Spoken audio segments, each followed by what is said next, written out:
আসসালামু আলাইকুম বন্ধুরা, সবাইকে সিস্টার্স কিচেনে স্বাগতম। আবার একটি নতুন ভিডিও নিয়ে আপনাদের মাঝে চলে এসেছি।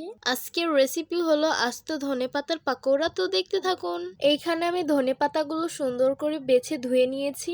এগুলো কিন্তু আস্তই থাকবে, আমি কিন্তু এগুলোকে কাটবো না।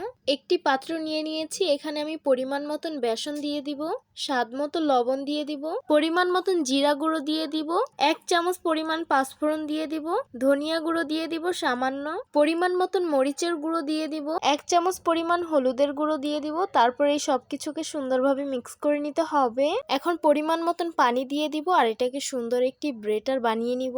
এই তো আমি সুন্দরভাবে ব্রেটার বানিয়ে নিয়েছি। আপনারা আপনাদের মাপ অনুযায়ী ব্রেটারটা বানিয়ে নিতে পারবেন। এখন 4-5টা ধনেপাতা নিব আর ব্রেটারের সাথে সুন্দরভাবে লাগিয়ে নিব।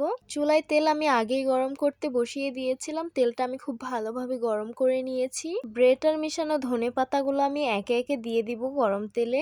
এইভাবে আমি একে একে সবগুলো ধনেপাতা দিয়ে দিলাম। এই তো এক পাশ কালার চলে এসেছে, এখন অপর পাশটি উল্টে ভেজে নিতে হবে। এই তো পাকোড়াগুলোও কিন্তু কালার চলে এসেছে। পাকোড়াগুলো আমি মুচমুচি করে ভেজে নিয়েছি, এখন উঠিয়ে সার্ভ করে নিব। এই তো গরম গরম সার্ভ করে নিলাম ধনেপাতার পাকোড়া। দেখতেই তো পারছেন কত বেশি সুন্দর লাগছে, আর খেতে কিন্তু অত্যন্ত মজা হয়েছে।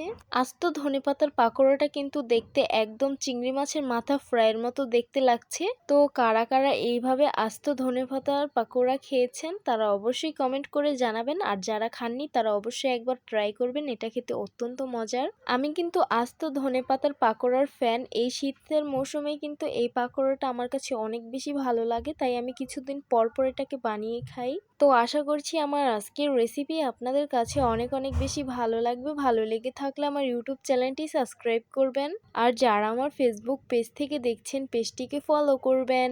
সবাই ভালো থাকবেন, সুস্থ থাকবেন, আর সিস্টার্স কিচেনের সাথেই থাকবেন। আবারও কথা হবে কোনো নতুন ভিডিওতে। তাহলে আজকে এই পর্যন্তই। আল্লাহ হাফিজ।